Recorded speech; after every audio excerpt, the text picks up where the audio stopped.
Hi folks, Wooden Boat Dan here.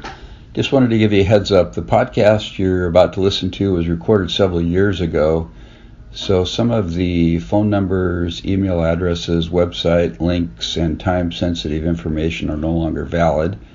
Please keep that in mind as you listen. If you'd like to contact me, my email address is woodenboatdan@gmail.com. Thank you and enjoy the podcast. Welcome to Hooked on Wooden Boats Weekly Podcast, episode number 145.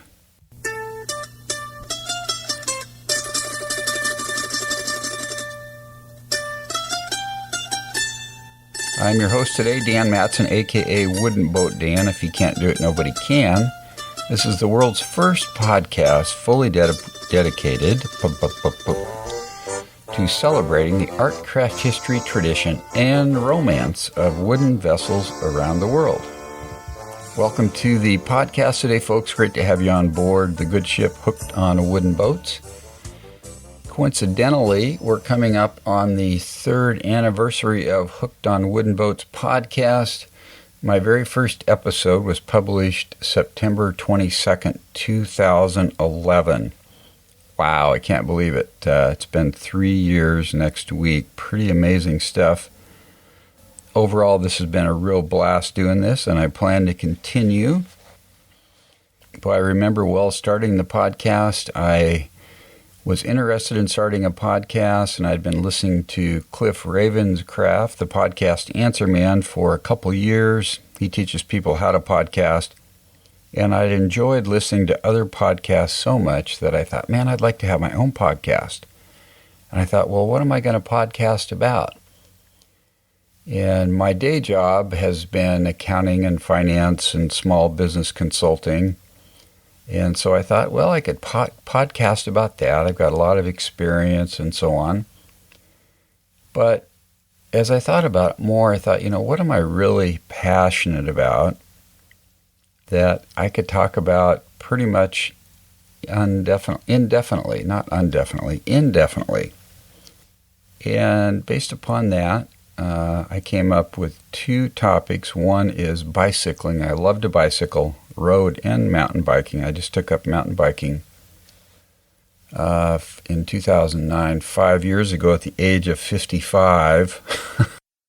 I've only broken one finger and bruised ribs a couple times, so I'm doing okay there. The second topic I thought about is wooden boats because I love wooden boats. I've been building boats, actually built my first boat in high school back in the early 70s. That kind of dates me there. Of course, I already gave my age away. 55 plus 5 is 60, right? And grew up boating on wooden boats in the Columbia River with my family, and then in the 90s built my first real wooden boat, my dory, started attending the wooden boat festivals, and just fell in love with the whole thing. So I'm like, well, I could podcast on wooden boats and have the first real live podcast about wooden boats in the world. So I signed up for Cliff's class in September of 2011, and I remember signing up the day, it's either the night I got back from the Port Townsend Wooden Boat Festival on a Sunday night in September, or it was the next Monday morning I signed up. I think it might have been Sunday night because I think the class started that next day. So I did the online class, and Pete got me launched, and here I am 3 years later still having fun with it. What's pretty cool about this is, and I've said this before, but I'll say it again. It's, my dad used to say he'd go to the doctor, and the doctor would ask him what was wrong, and he'd tell him, no, I didn't tell that right. Let's back up. My dad would go to the doctor. The doctor would say, have you had this before? And my dad would say, well, yeah. And the doctor would say, well, you got it again. That'll be $50. Okay, I don't know what that had to do with anything, but anyway, now I lost my train of thought. Anyway, what I was saying was that the cool thing about doing this is that I get to sit down and ask questions to people that I probably wouldn't otherwise be able to ask or get people's time to do. But I can call people, I can connect with people and say, hey, I'm doing a podcast. I'd like to talk to you about a certain subject. and it gives a focus and a purpose to our time together. So I get to sit down with really cool people and ask a lot of questions, anything that comes to my mind, stuff I'm interested in. And then that becomes the material for the podcast. So it's really cool. I mean, if I had not been doing this the last 3 years, there's probably a couple hundred people. I mean, I'm on episode 145, and some of the podcasts have more than one interview, so I've probably interviewed over 150 people. Those are people that most of those people I would not have met, and if I had met them, I would not have been able to sit down and ask these questions and find out cool stuff. So anyway, that's a little background on the podcast. 3rd anniversary next week coming up. Featured segment this week is an interview with Cody and Beth Harris from Utah. When I was at the festival, Port Townsend Wooden Boat Festival this September, I was getting up early in the morning, going down to the festival before it started and taking pictures. And when the sun was just rising, it's a great time to get pics. And so I'm out there taking pictures, and I see a guy going up his mast. It's probably a 35, 40-foot mast, kind of a skinny guy. And I looked at it and I thought, that guy looks like a rock climber or something, because he was doing it really easily, kind of a lanky guy. So this dude goes all the way up to the top of his mast, and he's up there, and I couldn't tell what he was doing, but I got some photos of him that were pretty cool with the Maritime Center in the background. By the way, if you go to my Facebook page, you can see those pictures. If you go to facebook.com/woodenboatdan, you can look in the album there for the Port Townsend Wooden Boat Festival. So I took some pictures, and I thought, I'm going to share those pictures with this guy. So later in the day, I went down to the boat, beautiful sailboat, and I met Cody's wife, Beth Harris, and chatted with her a couple minutes, showed her the pictures, said, hey, let's do an interview with you guys. So I hooked up with and met Cody a little bit later that evening, and we hooked up and did an interview. It turns out they've built this beautiful sailboat themselves from scratch. First boat that Cody has built, although Cody builds rock climbing walls, and he is a rock climber. And his wife, Beth, helped him build it. They built it over a 2-year period. And it's a really cool story. It's a great boat. So stick around for the interview. I think you're going to like it. We have 2 new subscribers this week to the monthly newsletter, or almost monthly newsletter. Pete Unsworth and Craig Ferris. Welcome to the newsletter.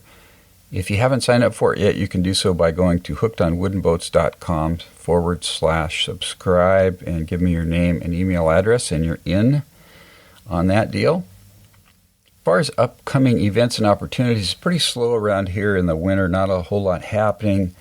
Last year, about this time, I went to an event called Mahogany and Merlot, which is over in Lake Chelan, Washington, in eastern Washington.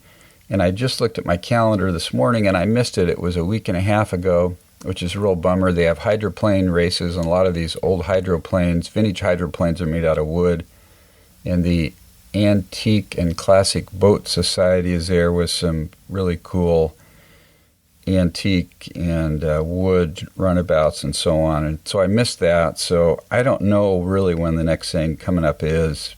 Probably be next year sometime.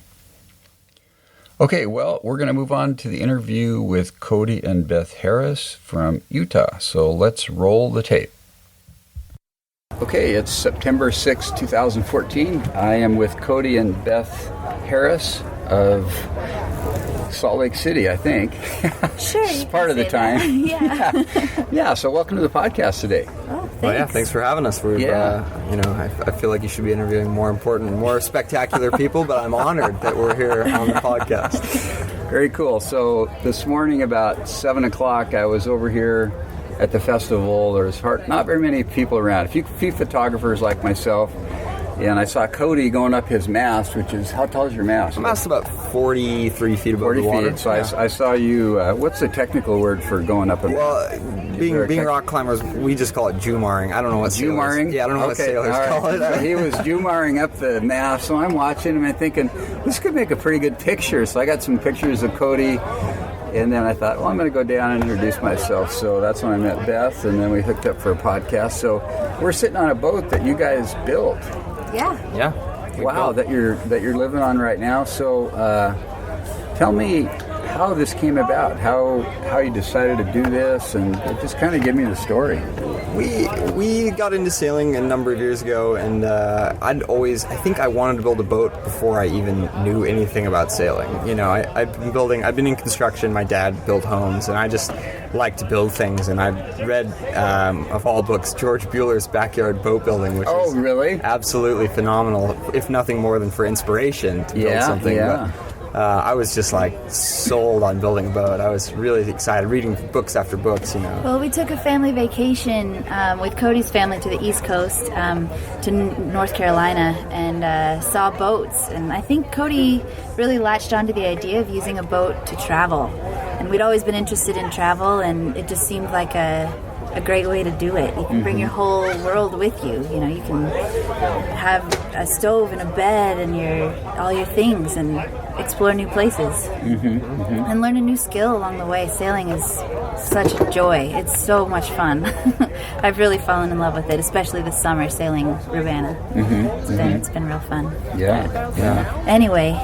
But yeah, we bought a boat and lived on Bainbridge Island, had an Erickson 27. You did? Yeah. We sailed for 9 months. It was mostly winter. We sailed as much as we could handle as far as the cold, you know. But she was a great boat to learn to sail on. A lot of sails. She was really well outfitted. I think she had 7 sails when we bought her. Wow. So we could just go out there in any conditions we dared to and play. And we put up a spinnaker once on an absolutely calm day because we were scared to do it otherwise. Oh, really? It wouldn't even inflate. Yeah. It was just hanging there, but we knew we could raise it, and we kept learning, kept trying, getting out there. Yeah. So was that a sloop rig?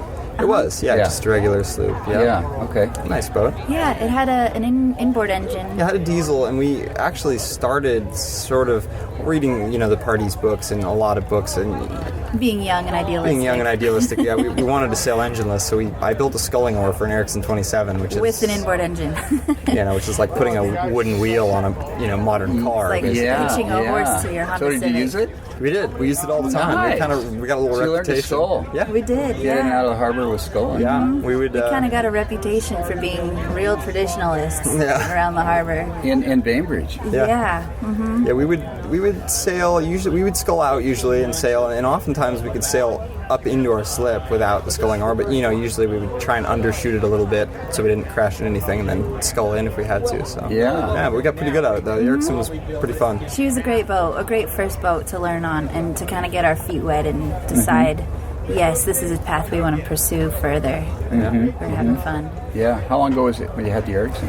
We had the Erickson in 2010 through a little bit of 2011. So a couple of years, And, so then you sold her? We sold her, and we ended up traveling for a summer, and then we came to the Wooden Boat Festival. And I'd been, for the few years before this, I'd been working on boat designs. I had a friend of mine, an older friend of mine, that had designed a boat in the 80s and built, and it, floated upright and sailed well, and he was kind of, saying, well, you gotta just design your own boat. So I was like, all right, well, let's just design my own boat, I guess. It was kind of a perfect time to design a boat because we were living aboard a boat. So you could say, like, I really want to be able to see out the windows when I'm inside my boat. And so that's why we built our dinette table raised so you could see out the windows.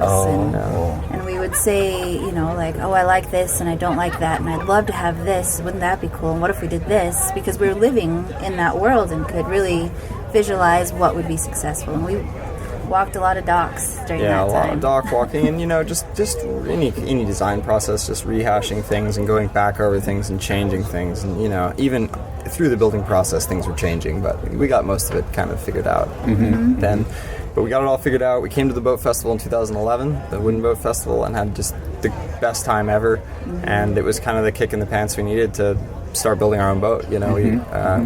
We started that next February. We went to the festival in September, took a little more time, did some more travel, and then went to Salt Lake, and we made some money. Went to Salt Lake and started a builder. So when did you draw the design then? Throughout 2010 and 2011. Okay. Kind of, an ongoing process. Yeah. And we did, the summer before we started construction, Cody built a scale model. I built a scale model. you did? I did, yeah. And it sailed, and it was good. He flew remote control airplanes as a kid, so we rigged the boat to be able to sail remote controlled. And, Yeah. Really? Yeah. So was that a helpful experience to build a model of? Yes, I think so. It was nothing encouraging, more, like, well, she didn't just flip upside down. Right, Yeah. So she was to scale, and She was to scale. We even poured some tire weights down to a little lead keel, and it sailed just fine. It was good. Really interesting. Yeah. Yeah. So you did that first, and then you started building her in February. Yeah. Yeah. We rented a little 30 by 30 foot shop in this block of industrial shops. It was like chop shop, body shop, us, chop shop. Really? Yeah. Yeah. It was a pretty rundown place, but it was But cheap. we could afford it, and there was a nice little creek right outside where we'd go and have lunch when it was warm. It worked just fine. We had the boat kind of diagonally in there, and when we finally were done and took her out, she just barely fit through the bay door. Really? It was like inches on either side and at the top as well. So did you build her upside down, the whole? We did. We did build her upside down, yeah. So you built molds, or did you build her over the frame? We built her over the frames, yeah. Okay. So we had a bunch of frames on a strong back, like most cold mold guys do. Yeah. And then we just had these. Got all the frames up, and then laminated a keel and laminated some chine logs in there, and the shear clamp, the shear pieces, and then basically just started laying plywood over it. And the middle section is just these really big, like 16-foot, scarfed together pieces of sheets of plywood that are just hard chine, and then the bow is cold molded, 3 layers, and same with the stern. Stern is cold molded. This is just because where there's I wanted. more shape in the bow and stern. It's more round, so we couldn't. The bends or panels wouldn't work. the panels wouldn't work. Yeah. And because we like the look of round boats, and just didn't want to take the time to build one in the classic style. Yeah. So you were involved in the building process too? Beth? Very much so. Yeah. We were down at the shop a lot. One of us throughout the whole building process was working on the boat full time, and most of the time that was Cody. But it was a 6 month period. Yeah, 5 or 6 months where you worked on it full time. Where it was my Really? job to be at the boat shop, and during that time I did a lot of painting. I did a lot of varnishing. I sewed up all of the. I finished building the dinghy. I made all the upholstery work, and Did you really? yeah, I did. Wow. So, and some other... lots of woodworking projects. I was supervising from afar. I'd call at lunch and try and line her out. But yeah, lots got done. Yeah. It was definitely a team effort, and I think that was really important. And Cody was really so good when I was working for money, and I'd come down after work to help him or whatever. He was really good at making me feel like I was part of the project, because financing it was a big deal. Like neither of us could have done this on our own. Yeah. So did you kind of pay as you go for it, or? We started off with what we thought was going to be a fair amount of money, and it went by pretty quick. So we were like, oh yeah, this will get us like at least halfway, and it was like, it was gone in like 6 months. I was like, oh no. So we we ended up working as we went, and that was fine until maybe the last few months, and then we got a little tired of working really hard, and then turning around, going home and working hard as well. On the boat, a lot of hard work. But rewarding work, and I can't say how proud I am to have a boat here. It's been really fun. It's amazing. So what was the hardest part of the build, you think?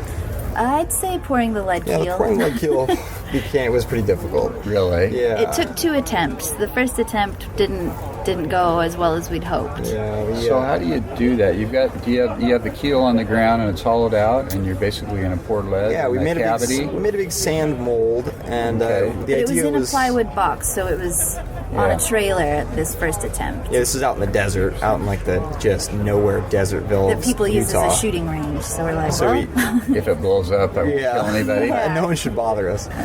But we neglected to realize that we were going to do it. We scheduled it on Easter weekend. We didn't even know that was going on. So that was bad. But so we got this big bathtub, this big cast iron bathtub for $20, and I built this kind of cantankerous valve system that ended up not working very well. It started to leak once the lead started to melt, and it was going okay, and then we had like about a 12-foot pipe the lead was going to run to the trailer, which the mold was on the trailer, you know. So we let the lead go, and the lead flows through the pipe and then cools and forms a dam, and the pipe is now blocked off, and lead is just pouring everywhere onto the ground. It is just going everywhere. So there's molten lead flowing onto the ground. So it's like a volcanic. Yeah, it was eruption. horrible. Yeah, and we couldn't stop it because the valve was like junk. So it was horrible. So we like pushed the fire back, and it eventually cooled enough in the front to seal itself off. And then I had to like drive back to Salt Lake. I ended up getting a shorter. We got a shorter piece of pipe, so we weren't as far away. We moved the thing forward, and the next morning it wasn't we got pipe; it was angle iron. That was important because we could use the weed burner to melt any dams that formed and keep the flow. Propane weed burner. Yeah, exactly. Yeah. But it ended up that the keel was in 2 layers that weren't joined. You know, it'd been kind of 2 pours. So it just wasn't satisfactory. We couldn't use it. That was the first time around. Yeah. So then Cody proceeded to cut it into pieces with a chainsaw because it was in a very chainsaw. Yeah, Yes. I tried everything. The guy that I worked for, Dave on Bainbridge Island, told me if you're cutting lead, use a chainsaw, and I did not believe him. I was like, this is a sick joke, but I tried everything, and the chainsaw is just fantastic. It's like cutting just with a regular blade. Oh yeah, it just goes right through. You wouldn't believe it. Yep. Yeah, it's wild to see. Yeah, so we cut that piece up. We cut it up into bricks and did it again. Loaded on a trailer and did it again. Really? It worked pretty well the second time. Huh? Yeah, we had used a 2 very tubs. generous friend who was like, "Oh, I'm so sad that didn't work. Like, you guys should just come do it in my driveway. Like, why did you go all the way out to the desert?" Pretty much in the middle of Salt Lake City. Yeah, so we're in suburban Salt Lake City in our very generous we'd asked him, like, "Are you sure? Do you know what this entails? This is a bonfire that's going to have to go on." So he insisted, and we... So how did you heat the lead? We just used wood. There was a little bit of coal. Like a wood stove? No, we just had a wood fire. I built these big frames that the bathtubs sit on. So the second time around we got 2 tubs, which was better. 2 bathtubs? Yep. The bathtubs were elevated off the ground about 2 feet, which ended up being a little too far, but it worked okay. And then we just stocked firewood underneath and built these fires underneath the tubs, and it just, you heat the tubs up, and what temperature do you have to get to? It's about 600 degrees? 600 degrees. So you got to it was high, but that's... Yeah, it's not too hot for melting metal. It takes a while. I mean, it took like 6 hours or 7 hours to get it hot, to get the whole 4,000 pounds, liquid. Yeah. It was pretty wild, though. So from our first attempt, we had a couple lengths of the pipe that we cut into pieces so we could move it. Steel pipe that's full of lead. So this is a very heavy object. Plunk those in the tub, and once the lead melts, the steel pipe floats to the surface. You just pull them off. The lead is so dense that anything that's not as heavy as lead will float in molten lead. Oh, really? So that interesting. It was quite a sight. Do you guys video it or anything? We have some video. Did you really? Yeah, we have some. There's some. Yeah. Wow. Yeah, we need to load it up to. Yeah, there was no 3rd degree burns. No lead poisoning. Yeah, nothing crazy happened. So everyone get hurt. survived. Probably 600 degrees. Certainly. 600 degrees of molten lead. It's heavy stuff, So it was So where'd you get the lead? We salvaged 2 sailboats. We got most of it from those 2. There was 2 just derelict trash boats that people had on the equivalent of Craigslist in Salt Lake. Yeah. And we bought them for just almost nothing, and then just cut the keels off. One of them I literally cut the keel off and then drove it to the dump on the trailer and left the boat and the trailer just at the dump. and drove away. Really? They were just in no condition. No one could have. No, they were just They were not destroyed. going to be brought back to But life. it was a cheap source of lead for you Yeah, guys. exactly. Yeah. You pay lead like, and Otherwise, you other pay things. We got fortune for a Yeah, that. it's very $1 a pound or yeah, something? it's about $1 a pound. Yeah. Yeah, we did have to buy some supplemental lead from the recyclers in Salt Lake, and but not as much as our keel is 4,000 pounds. That was just we couldn't have afforded to buy it outright. So yeah, it was a good deal, and we actually ended up with a lot of odds and ends for the boat. Our winches came from one of those boats. And Oh, really? Yeah, these old Merriman Nice. Merriman winches. Yeah. So it's just bits and bobs, some cleats. Some, lots of cleats. Yeah, jam cleats as well, little stuff. So yeah, it worked out pretty well. Yeah, so that was the hardest part, though, the keel. The keel. I think so. Yes. Yeah. just the uncertainty and the enormity of the task. It just felt like It's just, I've worked with wood a lot, but I'm not a metallurgist here, I'm not a foundry worker. I don't know how to do this stuff, It's just, So how do you attach the keel to the boat then? ours is, it's externally mounted, so it's just through bolted all the way through the deadwood into basically into the keel on the inside in here. You can even see one or two of the keel bolts underneath in the bilge. They're in there. So. some of them are just hidden, hard to see. One of them we filled the hole with, the little top piece where we could spin the nut on the top of it. We just filled it with epoxy because it was in the main living space. You don't want a hole in your floor. Yeah, but I think there's 8 bolts, 8 big bronze bolts that are just through bolting and holding it on. So, and then several tubes of 5200 as well. Yep. Okay. on the top. Good. Oh, really? Yeah. So that was probably the hardest part. And once that was over, it was like, well, now we can do anything. So you build the hole first, then you build the keel. We put the keel in the ground and set the hole on it. Yeah, the keel almost came very last. We were really building. I mean, it was almost at the very end of the project. The problem was that once the keel goes on, the boat had to be jacked up higher in the shop, which I didn't really want to do because we were running out of headroom to work. So we wanted to get the decks done and, be high up, work on the top of the boat before we put the keel on. Because that added 4 or 5 feet. Mm-hmm. Yeah, I see. Yeah, so it went kind of last. We did that and faired the keel and bolted it on, and that went pretty smooth. That was all right. It really did. Yeah, that wasn't too bad at all. Did you have people helping you for some of the big stuff? We did. We had Cody's great brother friends. and sister came for both. They were there for both keel pouring jobs. They don't live in Salt Lake. They commuted for. Oh, seriously? My sister's from Denver, and my brother's from the middle of Wyoming, and they were.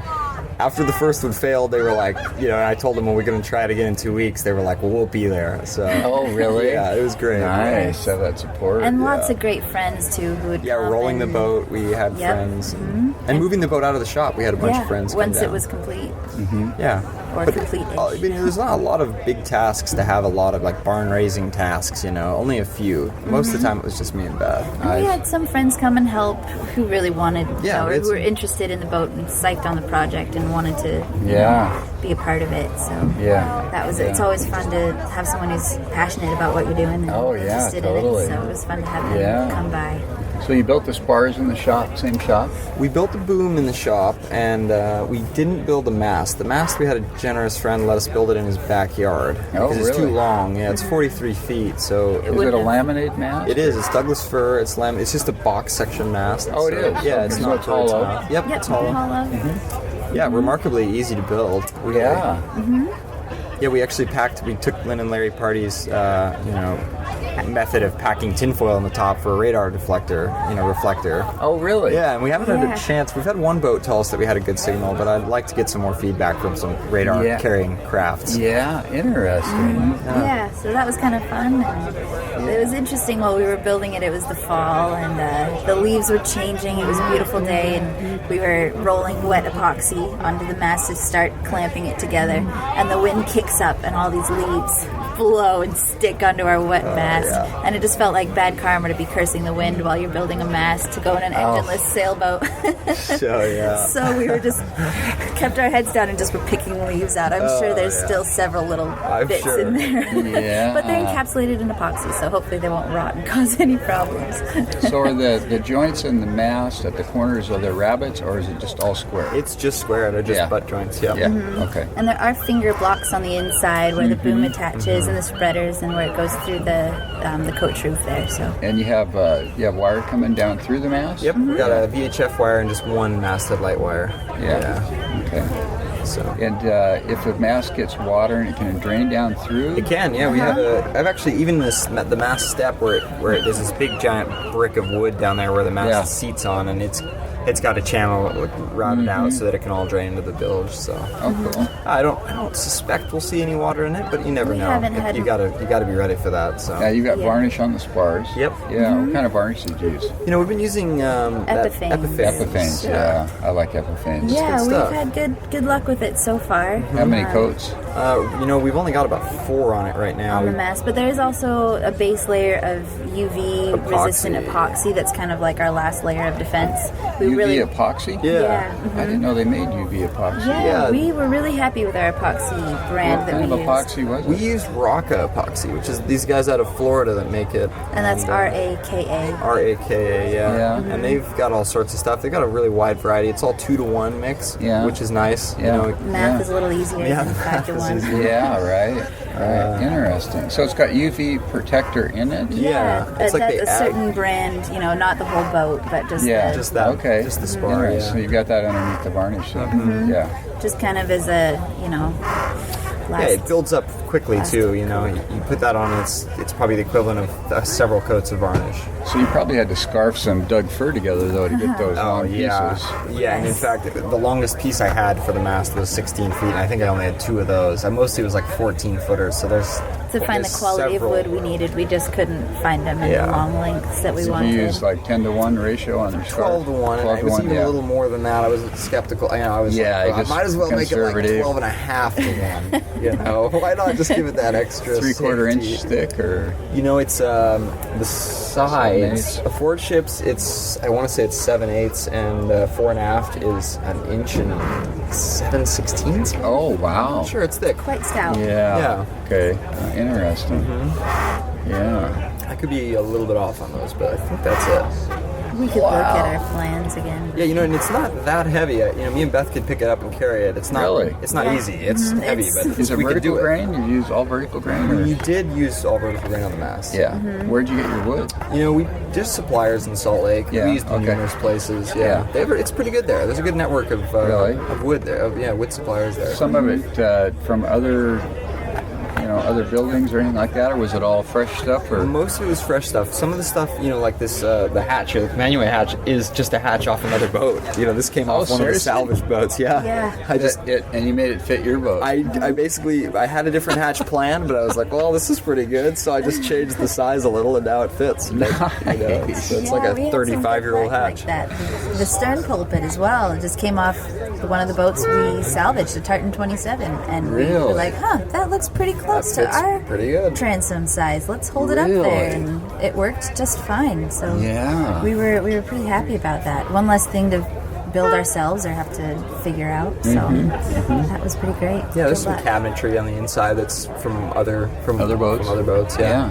But for the most part, it all mostly kind of fits the same style. It's not it's not thrown together like different colors everywhere. But so what's your dark trim wood on your drawers and stuff? Only really, for the most part, the only 2 woods on this entire boat are Douglas fir and African mahogany. So anything dark is African mahogany. Anything light, despite what it may look like, is Douglas fir. Okay. Including the decks, which everyone here at the show seems to think they're teak, but they're Doug fir. They're Douglas fir, yeah. These decks are? Yeah. Yep. We found the tightest grain that we could find. We were just digging through stacks of the vertical grain and the mixed grain. Well, the good thing is you don't have to buy vertical grain fir to do vertical grain decks if they're a veneer like this, because you actually want it to be exactly opposite. You want flat grain. Oh, you do. So that's cheap to buy. So you're actually saving. You go and say, I want the flattest grain. Nobody wants that. Okay, and then you cut it vertical. You cut it the other way, so it's vertical. Yeah. Right. So we found just the oldest growth, straightest, finest grain we could do, and then so it's cheap, and then you cut it on edge, and So is that over plywood? It is. Okay. Yeah, the deck is plywood, and then some fiberglass, and then the veneer deck on top of that. So hopefully it's very oiled, or it's just left raw. Bare. Really? Yeah. And it's been working great so far this summer. So we'll see how it holds up in the long run, but we've been washing it with salt water a couple times a week, and it seems to do just fine. Yeah. So are you guys doing some sculling on this boat also? We did do some sculling. We are engineless, or as we've been calling it, engine-lish. Engine-lish? Yeah, we kind of have an engine. Engineless-ish. Engine-lish. Engine-lish. Yeah. Because you got a little electric outboard now. We were sculling for a while, but it's proved a little challenging in marinas, so we succumbed to the electric outboard, which, it's like desperate, but it's fine. It's probably equivalent of 1 horsepower, and it'll move us at like it's 2 about miles the an hour. same, as the sculling oar. We can move the boat about as quickly with the sculling oar as we can with the The electric. one advantage to the electric, though, is that you can spin it sideways 90 degrees and it acts like a thruster, so we can rotate the boat on its axis in marinas. Oh, nice. So that's kind of helps. nice. Yeah. But, What kind of electric motor is it? it's just a little... Just kind of a little trolling. swing? Just a trolling motor, yeah. It's just like a 55 thrust-pound trolling motor. It's just sitting there, Nothing special, really. Not one of those fancy Torquedos. No, this one was like $200, so... Yeah, not the fancy. Torquedos get expensive, I think. Yeah, they They do. do. And we've been thinking about... They're great, I think. The but- company we bought it from has this one, which is a 55-pound thrust, and then the next size up, which was, I don't remember. 85 or Okay. But to get that one, we would have had to add another battery to our battery bank to power it. And we're like, well, let's just try, the one we can kind of just plug and chug, and hopefully it'll work. Yeah, So how do you charge your bat? You have 12-volt lights and stuff? Yep, we're 12 volt, and we just have one little 60-watt solar panel, and we're just, with the longer days, we're so minimal on electrical use that we have more than enough solar coming in from that one Really panel. interesting. And we don't need to have a reserve to start a motor, so it's like we can, Yeah, you just do without lights if you have to. Yeah, if we have to. We do have an oil lantern down below if we Yeah. need an oil lamp if you need. But you don't have anything like a wood stove or anything like that for heat? No heat yet. We do have an oven, a propane oven, that we've, we bake bread on cold days, and it's kind of nice. But so if we've been toying with the idea of coming back. Well, we are coming back to cruise here next summer. But if we want to come back a little early, we might try and find a heater of some kind. Yeah. So we can come back earlier and get more sailing in. Yeah. I saw a little boat down here that's got a little sardine wood heat. You just throw little pieces of wood in it. Yeah. That'd be good. You go collect some driftwood. Yeah, they just have this little box of tiny pieces, and it's just it's probably 1 cubic foot, and they said it works really good. It's in a little 19-foot boat down here, a Sam Devlin boat. Cool. Pretty Cool. cool. We should go check that out. Yeah. Boat Festival is so great for that. And I see you got a copper countertop. Yeah, that's kind of a throwback to where it was built. Salt Lake City's got the biggest copper mine in the world. And, Oh, it does? Yeah, Kennecott. It's like just this huge open pit copper Visible mine. from space, they say.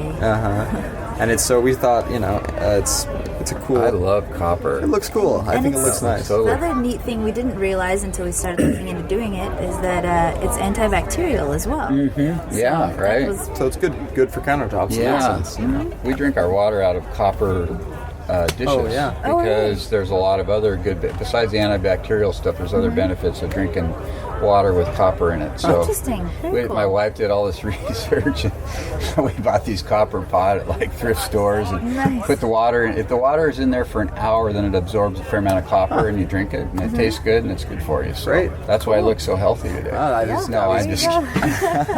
That's why I'm not sick all the time. Oh, yeah. I It's the don't know. copper. So, Yeah. little trivia there. Yeah. Well, Yeah. another hidden benefit. We didn't know that. Yeah. Well, this is awesome, you guys. So, what other gory details can you tell me about the boat?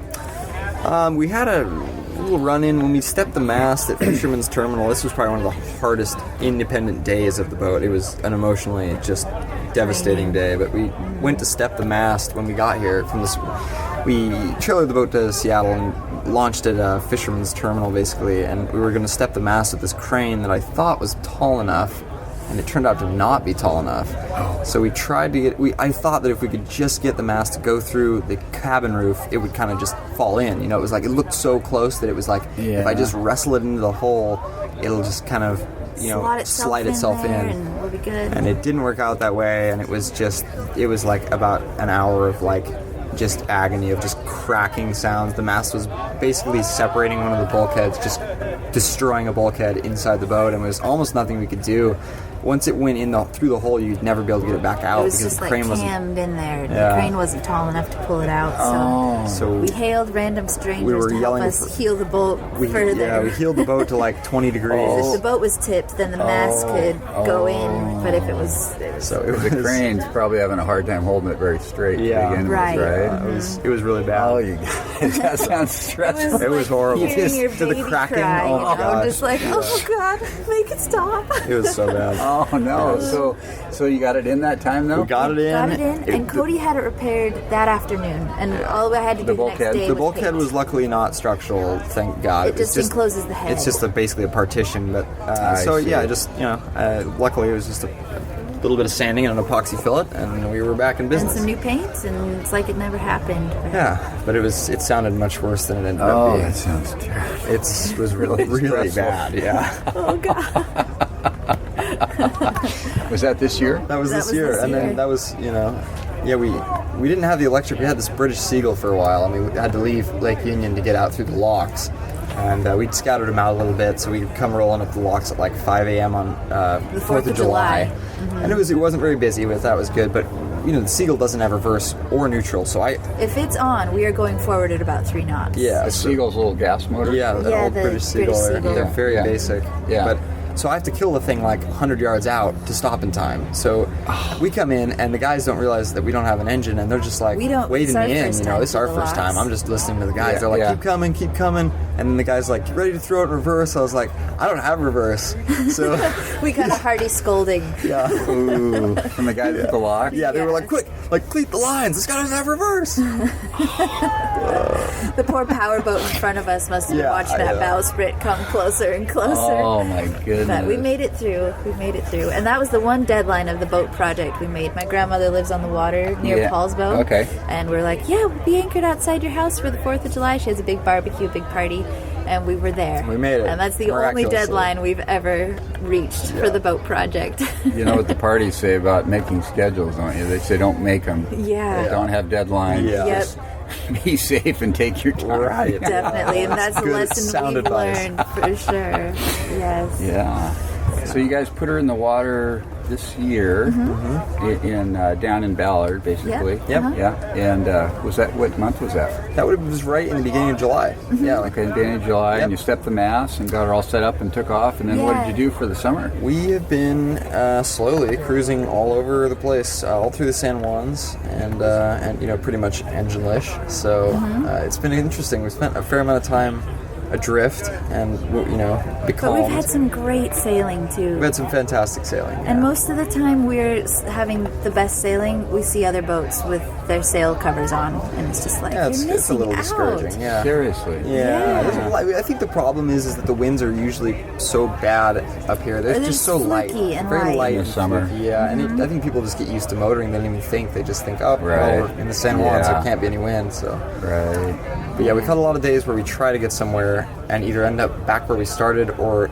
it's somewhere completely different. Yeah. So you guys just throw out the hook at night, find a harbor, Yeah. We were in a marina in Ballard, and then one more in Paulsbo, so we could get my 85-year-old grandmother on the boat. And then since then we haven't been in a marina up till now. Well, that's nice. It saves you money too. Yeah, it saves money. It's really nice. It's kind of I love the privacy too. It's odd here we're stern to the dock, and with the companionway open, everyone can see into your home. So it's great for the boat show because we can show it off. But I have to remember to close the hatches when I'm getting dressed. You know. Right. So it's we love, and also we got a serious spider infestation in Salt Lake on board. Yes. And being at the hook, there's no spiders out there. So we were able to clear them out. So, but it's been really great. So you've been out cruising, and then what's the plan now? Well, we're about to run out of money very shortly, unless there's some kind of massive financial gain from this podcast, which I'm hoping. So I like it. We could work together on this. If there's some big financial gain here, we'll keep cruising. In the case that doesn't happen, we're going to be out of money very quickly. I'm going to nominate you for Adventure of the Year with National Geographic. There you We'll go. see what they say. Those exotic I'll give you a San Juan kickback of Islands. whatever I get. Can you give me half? Yeah. So we're going to be out of money. We're going to take the boat down to Tacoma because that's the cheapest place we've found to be able to keep it. We're going to dry store it for the winter. We'll just take it out and they'll leave it in some yard or something. Yeah. And we'll go make not a bunch, I don't know, make some money, and we'll come back and we'll cruise all summer next summer up here. And then when the fall comes, we don't know what we're going to do. We may stay up here another season. We may go down the coast. Who knows? Yeah. I don't really know. something. Wow, sounds exciting. Yeah, it's a big, a lot of possibilities, I guess. Sure, your last name's not Party? Or I wish my last name was Party. Actually, I went to one of their presentations yesterday. Oh, our award fell over. The kids came by, the Haggerty Boat Insurance people do a Kids' Choice Award. Yeah. And we talked to the girl doing it this morning. She's like, do you mind if we come by your boat? And so they brought about 5 kids over and they awarded us Kids' Choice first place. Really? So we're an award-winning sailboat. Award-winning yacht. Well, I'll mention that to National Geographic. Let them Yes, know. let them know that. The kids like our boat. We asked 5 kids at the Wooden Boat Festival. They like ours best. But anyway, I was at a talk with Lynn Pardee, listening to her talk. And when I left, I was saying to Cody, like, man, I wish she was my grandmother. But then she would have had kids and she wouldn't be Lynn Pardee. Right. So. Yeah, that's true. That would have messed up their voyages. Yeah, it would have slowed them down. But yeah, they're great. We've been so inspired by them. I was telling Cody I interviewed them yesterday for the second how time. fun. Yeah, I did 2 Good years for you. ago, and That's then great. yesterday. It was really cool. Yeah, they had great stuff to say. Yeah, those guys are unbelievable. Amazing Living legends. amount of wealth, wealth of knowledge. I mean, Yeah. Yeah. Yeah, there's something else. Well, this has been fun, you guys. Anything else you want to add? No, keep sailing, everybody out there. Turn Yeah, those engines take off. those sail Put covers those off. sails up. We talked to a lady who's spent a lot of time on the Sound on a motorboat, and she's never seen a porpoise in her whole years and years of being on a motorboat. And We we've see seen them them all the time because Almost we can every day. hear them. You can hear them, yeah. They're breathing, and There's more wind out there than you think. Yes. Yeah. Come on. Yeah. Come on now. Yeah. Yeah. So Cool. Yeah. fair winds, everyone. That's Yeah. all All I right. have to Well, say. thanks you guys for being on the podcast. I appreciate it. Yeah, it was a pleasure. It was real Okay, fun. maybe we'll see you here next year. I hope so. I hope so. Okay, Yeah. very good. Cody and Beth, thanks so much for hooking up. It was really fun to meet you guys. You're your story is very inspiring. I wish I had done something like that in my 20s. Maybe I can do that in my 60s. No, I don't know. Might not work, but anyway, I wish you guys the best, and thanks again for hooking up. If you would like to connect with me, you can do so by email, by emailing woodenboatdan@gmail.com. You can subscribe to my newsletter, as I mentioned earlier. Normally I would edit that out. I would start over, but you know what? This is the real world, right? So that's kind of the way I talk sometimes, especially when I'm into a mic. So you get the full meal deal today. You can leave comments on my website under my blog post, and you can find me on Facebook, Twitter, Pinterest, YouTube, and what's the other one I'm thinking of? Facebook, Twitter, Pinterest, and YouTube. Maybe that's it. I'm not on Instagram and Snapseed, and you can only be so many places. And frankly, I'm not super active on those. Although I do have a few videos up on YouTube that are kind of fun. I've got some subscribers there. I think I've got 8 or 9 videos, and I should add to that. And if you'd like to leave a voice message for me, you can do so right on my website. If you'd like to give me feedback or you've got a question, go to hookedonwoodenboats.com, and on the right-hand side of the screen, you'll see a little button there. You can click and leave a 90-second voice message right from your computer. That would be awesome. If you'd like to help support the podcast and you make purchases from Amazon, if you go through my link first, it costs you the same to make the purchase, and I get paid a small commission. That link is hookedonwoodenboats.com/Amazon. I also have an ebook for sale on my website, Get in the Wooden Boat Game, a guide for building your first boat. And I've got some links there to an ebook by Russell Brown on epoxy that's very good, so you can check that out on my homepage. And you can subscribe to the podcast on iTunes. If you go to the iTunes store to the podcast section and put in there Hooked on Wooden Boats, you'll find me and you can subscribe. And also, if you enjoy the podcast, I'd appreciate it if you leave a 5-star review. That would be really cool. Keeps the podcast at the forefront of the podcast industry.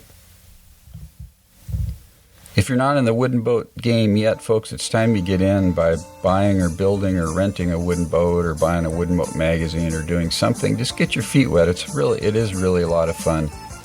I've been doing it for a long time, and I can't think of a better hobby than this. Actually, maybe an equal hobby is a cycling thing, but this is really a blast. And I'm looking forward to finishing my scamp one of these days, too. So have a great week, folks. Keep the bright side up and the barnacled side down. Wooden Boat Dan over and out. God bless.